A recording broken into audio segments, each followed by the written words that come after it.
Herkese selamlar. Serilerimiz tam gaz devam ediyor. Bir önceki bölümde Beynao'ya motor yağı bırakmıştık. Şimdi Beynao'dan Katırao galiba. Bunların şehir isimlerini de dilim dönmüyor, söyleyemiyorum. Paketlenmiş gıda götürüyoruz. 17 ton DLC dorsemiz var. Hırsan'a ait. Çekicimiz yine Volvo.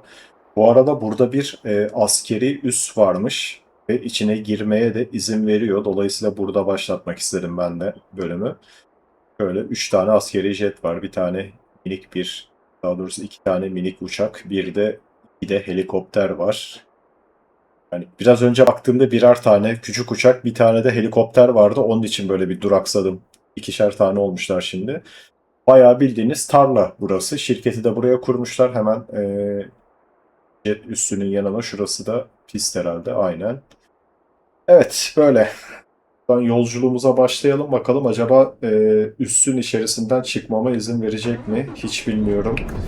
Böyle bir Bismillah deyip yola çıkalım. Düz duvara da görünmez duvara da çarpabiliriz. Ama Promos haritalarına güvenmek istiyorum.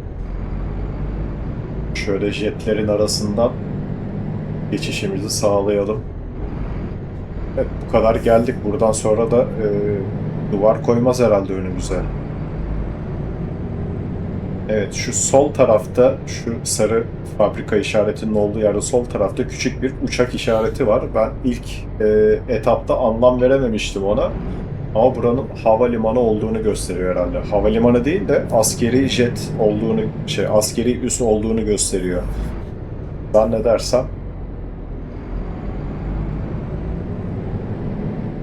Evet. Bir önceki bölüm kapanış yaparken bu tırı kendi tırım diye çekiyordum az daha. Son anda uyandım duruma da. Hala da orada bekliyor. Evet, tarla şirketimizden şehir içerisine doğru yolculuğumuza başlıyoruz. Bir önceki bölümü ben Kazakistan'da oynadığımı sanıyordum fakat Özbekistan içerisinde taşımacılığı yapmışız. Yani haritadan baktığım zaman Özbekistan olarak gösteriyor orayı. Ama ülke kodlamasında Kazakistan olarak gösteriyor. Yine burayı da aynı, burası da aynı şekilde. Aslında haritada hatta şöyle göstereyim. Şuradan yükü alıp şuraya getirmiştik. Burada şu an yazmıyor ama ben normal haritadan baktığımda Özbekistan olarak görünüyordu. Acaba şuradan mı kapalı ülke isimleri diye bir şey var mı?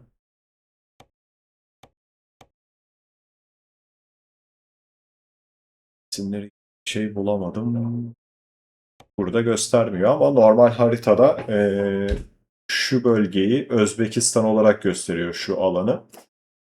Dolayısıyla Özbekistan'dan buraya gelmişiz. Evet, öyle bir düzeltme de yapmak istedim çünkü yani şehir kodlamasında Kazakistan olarak gösteriyordu. Ben de Kazakistan'dan yolculuğumuz başladı. Kazakistan'a devam ediyoruz diye devam etmiştim ama Özbekistan'mış. Evet, tekerimiz asfalta değdi nihayet. Buranın yollarını çok seviyorum. Özellikle bu tarafta bulunan Gürcistan, Azerbaycan, Özbekistan, Kazakistan bu ülkelerin yolları muhteşem, yani tek kelimeyle. Görüyorsunuz, anlatmaya gerek yok. Otoban çok az, çift yönlü bölünmemiş, bu şekilde gidişli gelişli yol çok fazla. Hatta yolların tamamı böyle yer yer asfalt gibi görünse de engebeli araziye dönüyor. Ve geri bildirimi de bulunuyor. Yani bu taraftaki yollarda, yol üzerinde ne varsa hepsinde geri bildirim bulunuyor. Gerçekten hani özenilerek yapılmış sanki. Çünkü oyunun orijinal haritalarında birçok bölgede bu tip geri bildirimler olmuyor yol üzerinde.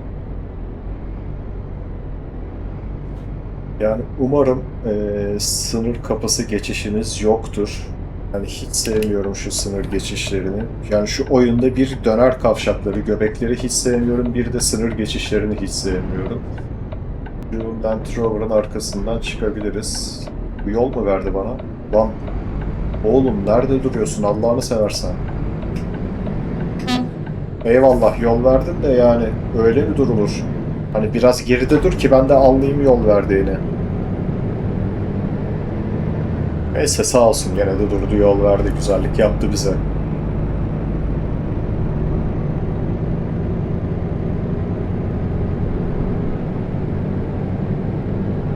Aynen. Oyunda birkaç kere böyle havalimanı civarından yük almıştım ama hiçbir şekilde o havalimanlarına girişe izin vermiyordu. Tabii o oyunda yani havalimanı civarından yük aldığım yerler oyunun orijinal haritalarının olduğu bölgelerdeydi. Yani onlara zaten giremiyorsunuz, kapalı oluyor. Ya çarpıyla kapalı oluyor ya bariyer oluyor. Bir şey oluyor. Bir şekilde girmeniz engelleniyor oraya. Ama burada açık olmasına çok şaşırdım. Yani ben yükü teslim edeceğim ana kadar oranın bir üs olduğunu bile fark etmemiştim. O şuradan yakıt alalım. Baya baya azalmış. Bunun deposu Scania gibi değil. Yani bu yakıt bitti dedikten sonra 150-200 kilometre falan gidiyor. Böyle ıssız bir yerdeyiz zaten. Yolun ortasında kalmayalım. Evet, depomuzu fullledik. Adettendir. Triplerimizi de sıfırlayalım. Biz hareket ettik. Amcam daha yeni bindi. Emniyet kemerini taktı, kontağı çevirdi.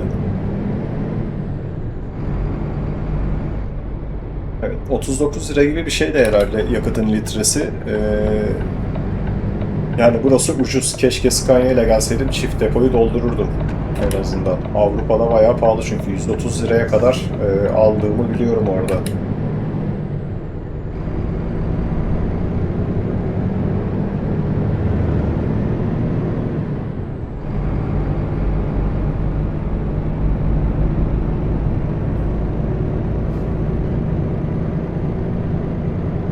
Burada kaç paraymış bakalım. Tabeladan okuyabilirsem.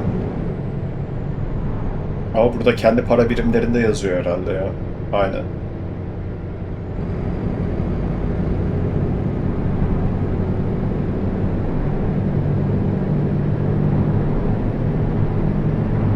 Abi çok garip bir durum var şu anda. Yani bir önceki bölüm bahsetmiştim. Bilgisayar çalıştığı anda ya odayı ciddi şekilde ısıtıyor. Terliyorum oturduğum yerde.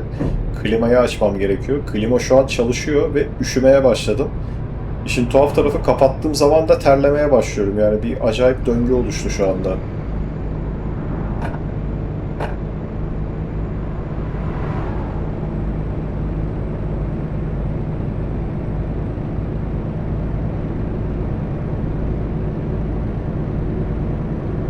Eğer bir düz yol bulursam, denk gelirse Scania'yı denediğim gibi bunu da bir denemek istiyorum. Yani bundan çok bir ümidim yok açıkçası.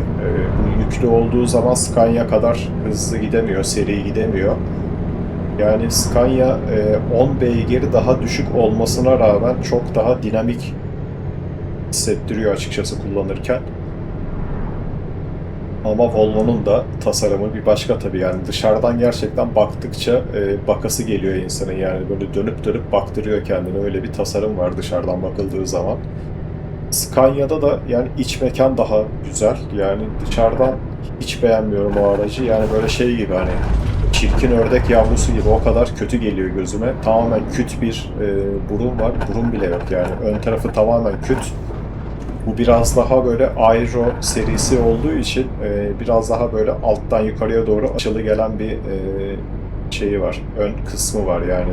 Scania gibi tamamen dümdüz değil de biraz daha yukarıya doğru açılanarak geliyor.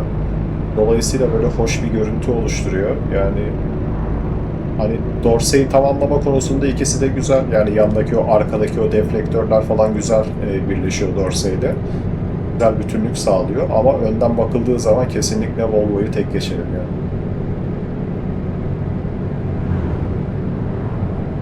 Bunun iç mekanı aslında bana daha çok hitap ediyor. Yani biraz daha böyle minimal bir iç mekanı var. Volvo'da biraz daha şey karışık bir düzen var. Ama neticede çekici yani bu ihtiyaç olan her şey elin altında olması gerekiyor. Dolayısıyla bir sürü düğme var etrafta. Ama bunda daha az sanki kontrol düğmeleri. Scania'da daha fazlaydı galiba. Yani ikisini birbiriyle kıyaslamak gibi değil de yani ikisi de güzel araçlar aslında. Zaten hani gerçekte de kullanıcılarından da satış rakamlarından da belli oluyor. Evet, ben şurada şu yeşil, fosforlu yeşil, Allah, araç geçtikten sonra sollamaya çıkayım diyecektim de arkası da bir anda, arkasına, aha bu da minnak da bir anda çıktı ortaya. Abi şuna bak ya, ne güzel işte, böyle bir anda bozuk yola düşürüyor seni.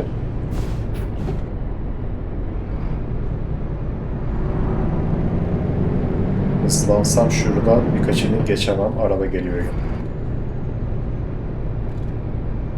Abi çok güzel yol ya burası. Bak öndeki de sallanıyor bu arada. Normalde birçok yerde düz geçiyorlardı onlar. Hatta bir tane videomda şey vardı. Önümdeki araç dümdüz geçiyor. Ben de herhangi bir şey yok yolda diye düz devam ediyordum. Kasisten zıplatmıştı beni bir anda ama o kasisi dümdüz geçmişti.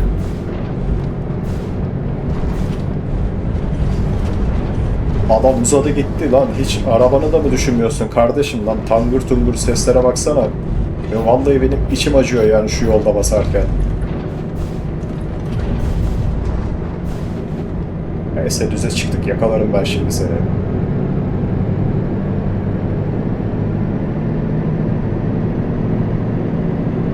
Evet, Scania ile oynarken trafik level 1'deydi. Onun da etkisi olabilir. Sollamaya çok müsait oluyordu onunla oynadığım zamanda yollar. Bunda yani şu anda level 2'de trafik dolayısıyla belki o sebeple bir miktar daha yoğun olabilir. Hemen arkasından çıkabilir miyim? İnşallah gelen olmaz. Şuradan bir tane gördüm ama şunun önüne gireyim bari, yapacak bir şey yok. Geçemeyeceğim onları. Yavrum benim, hadi bakalım konuştur 700 beygirini. Gelen var mı? Var. Olmaz mı? Ama sen durman lazım kardeş. Benim şu araya girmem lazım. İyi, karşı taraftaki trafiği aksatmadık. Biraz bozuk yola hızlı girdik ama en azından önümüzdeki bir tanesinden kurtulduk. Yani gerçek hayatta da böyle zaten işte. Böyle bu tarz bir yolda ilerlediğiniz zaman sollamalar genelde böyle oluyor. Karşıdan gelen var mı göremiyorum şu anda. Şu öndeki kırmızı tırın olduğu noktaya bakıyorum. Temiz görünüyor ama araçlar biraz daha bana doğru yakın bir noktadan artık spawn oluyor mu derler, ne derler ona bilmiyorum ama o noktada başlıyor.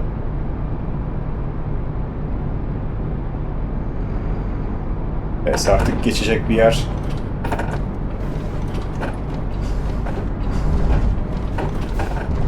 kalmadı. Cümleyi bitiremedim, anasını satayım. O şey, yol üstündeki tırtıklardan geçerken dorse sesi de, o efekti de veriyor arka taraftan, onu dinliyordum, o yüzden kesildi.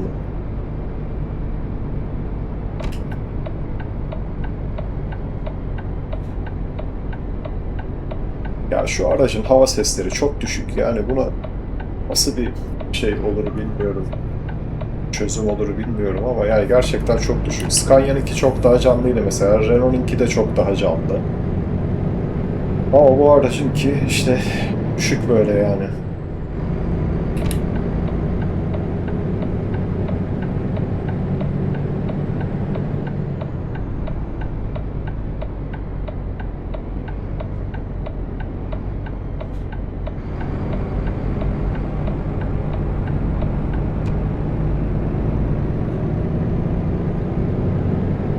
Yani hakikaten üşüdüm şu anda ama yani kapatmak da istemiyorum klimayı. Böyle bir ürperti geldi üstüme, yani şu havada üşüdüm.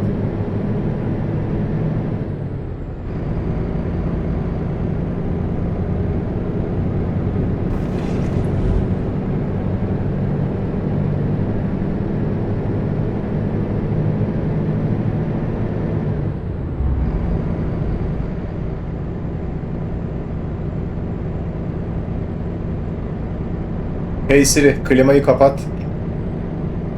Evet, dayanamadım artık yani, mecburen kapatacağım, yapacak bir şey yok. Artık sıcak olursa açarız tekrar.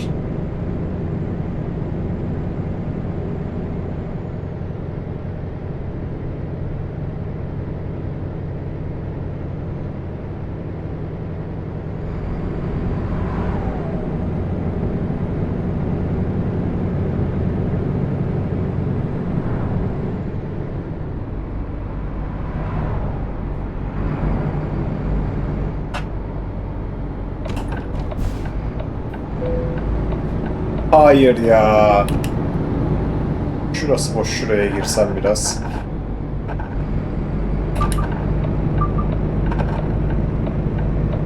Tamam, o tır geride kalmış. Şu araya yerleşirim. Birkaç bölüm önceydi sanırım, böyle bir kazam vardı. Kaza derken yani ben sollamaya çıktığım zaman bir araçla karşılaştım. Ben kendimi kurtardım oradan ama yola dahil olurken bir araca çarpmıştım. Öyle bir kaza oldu.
Yani sollama yaparken bu kör noktanın çok ciddi faydasını görüyorum. Özellikle sollamaya çıktıktan sonra hani sağ tarafa hiç aynaya bakmadan direkt sinyal verdiğim anda kör nokta ötmüyorsa eğer aracı tamamen geçtim anlamını taşıyor. Dolayısıyla ben de rahat bir şekilde şeride girebiliyorum hiç kafamı sağ taraftaki aynaya çevirmeden. O noktada zaten dorsenin yanında da araç varsa ötüyor. Ötmesi bitene kadar bekleyip ondan sonra giriyorum ben de aracın önüne.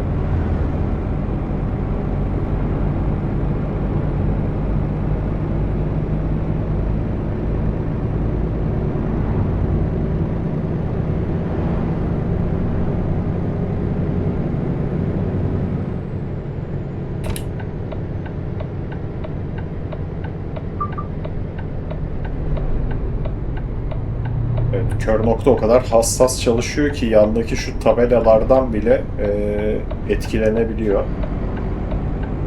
Yani onları dahi görüp işte hani sen sağ sinyal verdin ama burada bir şey var dikkat et diye uyarı veriyor.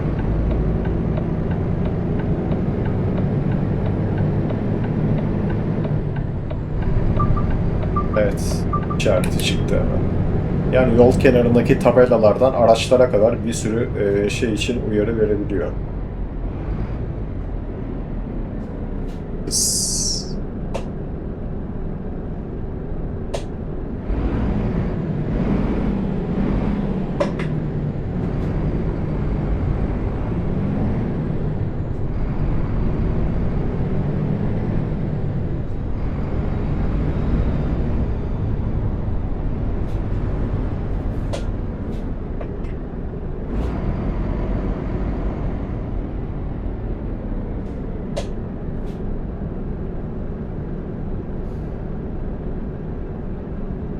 Sağda solda bir şey var mı dikkate değer? Yok, bomboş.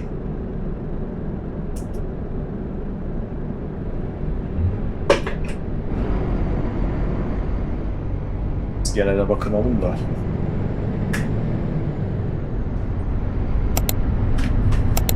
60'a mı kaldık dedim gene. Evet, az daha kalıyorduk. Ben geçerken de geçmezler herhalde.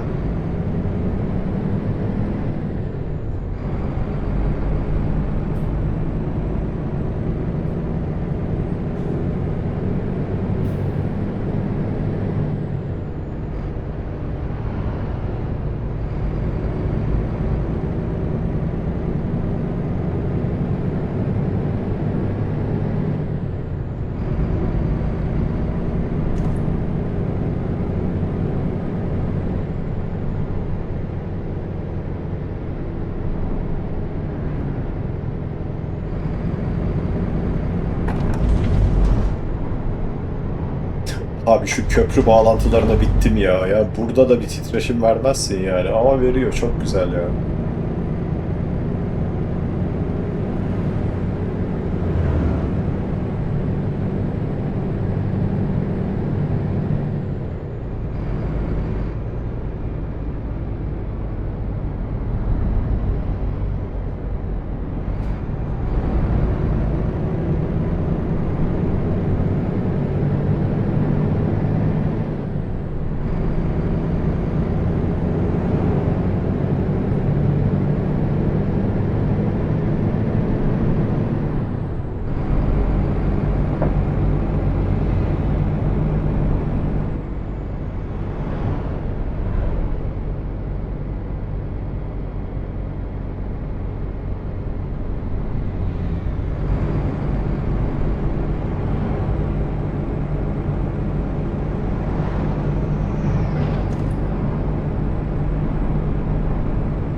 Çatır çutur dorseden sesler geliyor. İnşallah kırılmıyordur.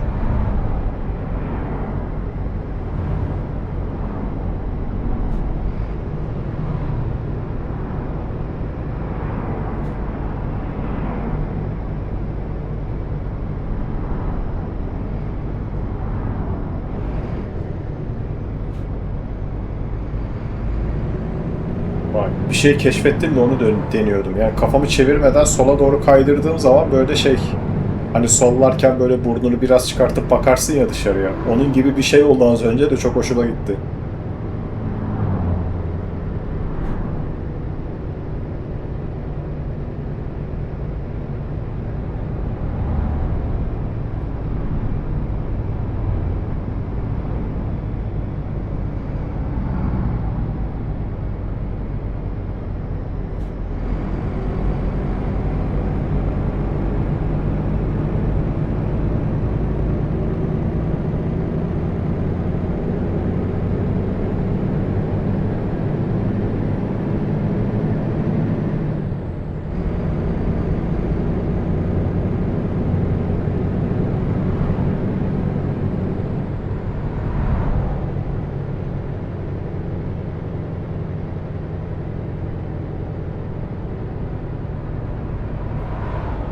Allah, yol çalışması varmış.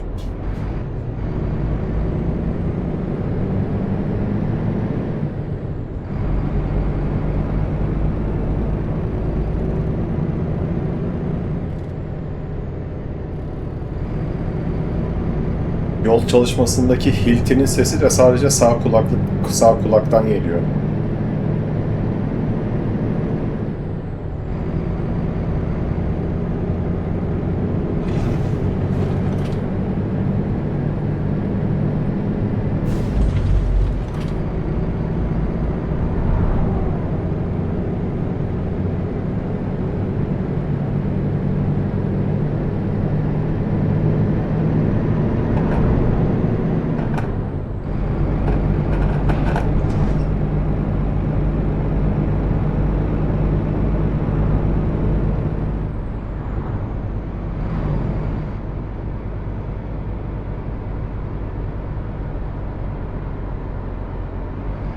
Evet, geçemiyoruz. Yol kalabalık. Bayağı kalabalık hem de.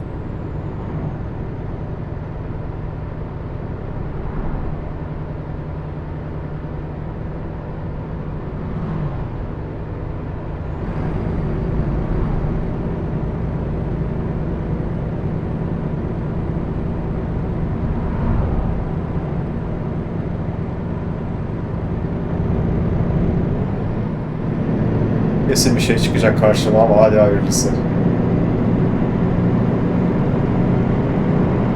Aha da geliyor.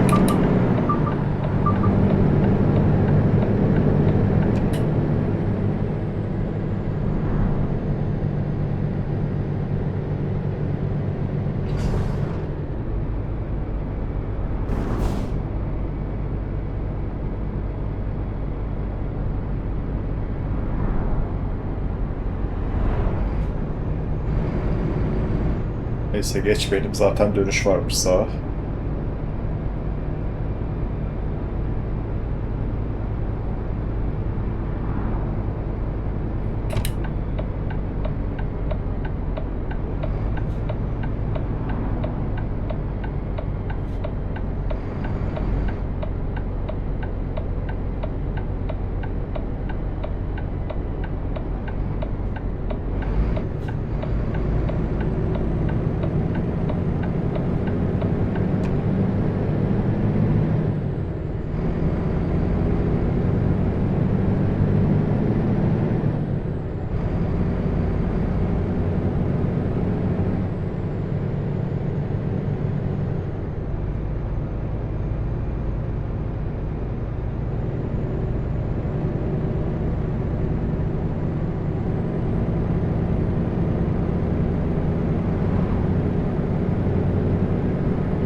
Sağımızı solumuzu karıştırdık arkadaş.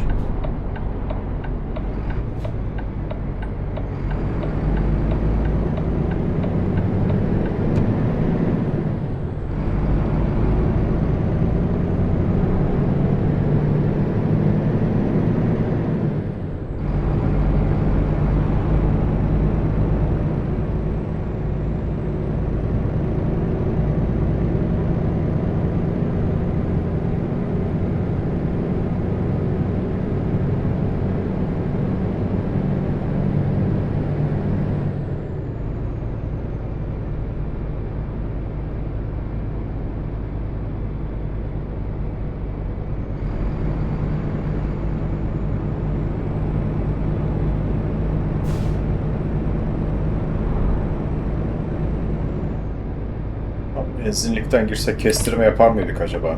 Oradan yapamazdık da şuradan yapabiliriz ama.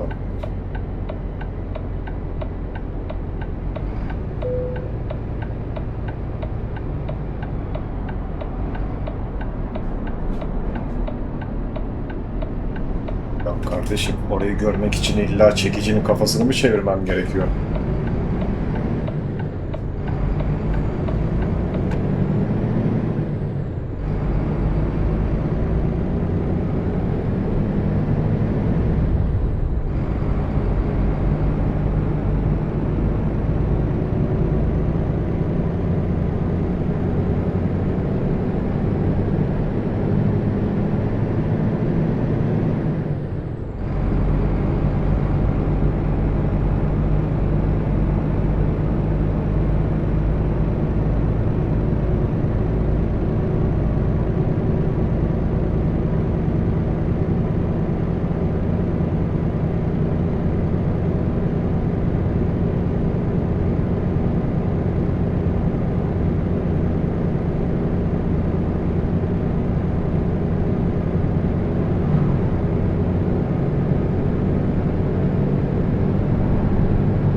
Lan tam sollamaya niyetlenmiştim, iyi ki çıkmamışım.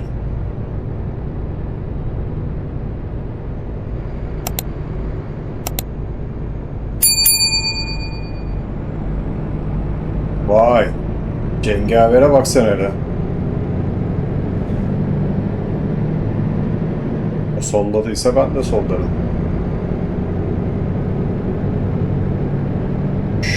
Şuraya kadar araç görünmüyor. Gerçi yol da görünmüyor. Hoppala.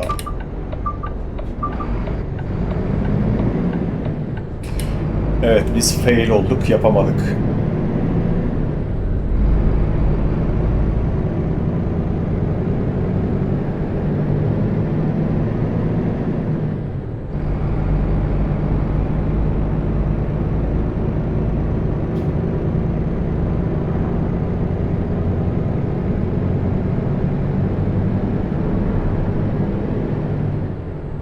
Öyle bir yerde denk geldik ki ne yol görünüyor.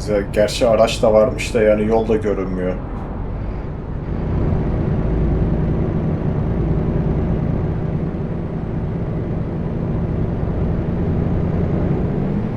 Şu gelene kadar geçebilir miyim?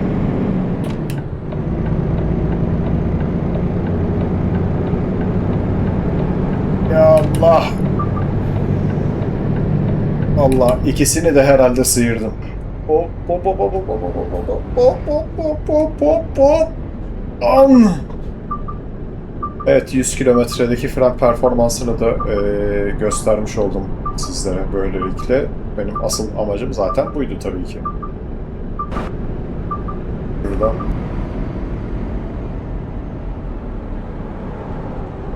biraz toprak, biraz asfalt.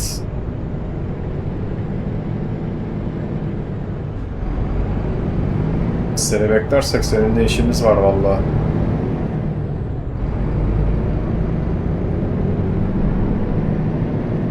Ha, hala bekliyor orada yalnız ha.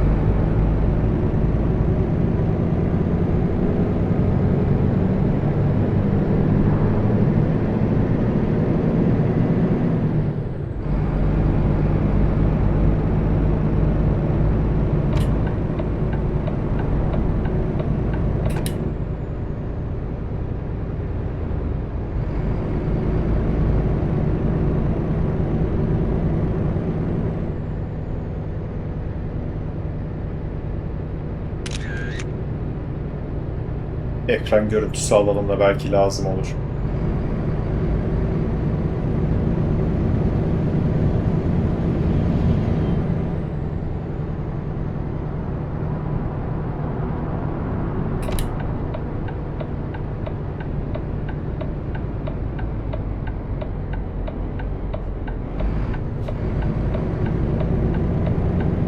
Oo, petrol kuyularına bak.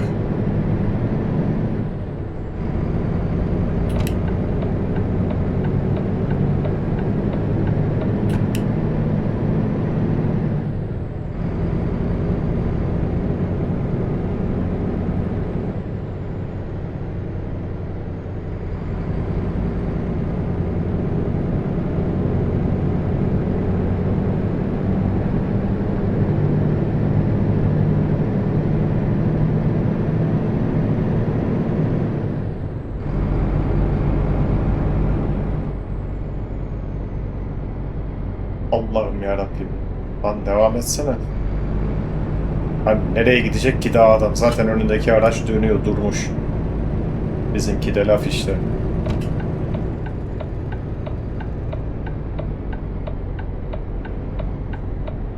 Normalde şu soldan dalardım hemen de. Neyse.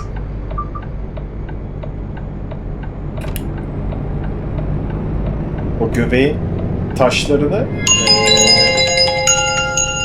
biz kaldırıma çıkalım diye öyle yapmışlar. Bir ufak telefon operasyonu oldu. Şirketimiz de burasıymış bu arada. Öyle yükümüzü kapıya çarpmadan teslim edelim. Bölümümüzü kapatalım. Evet.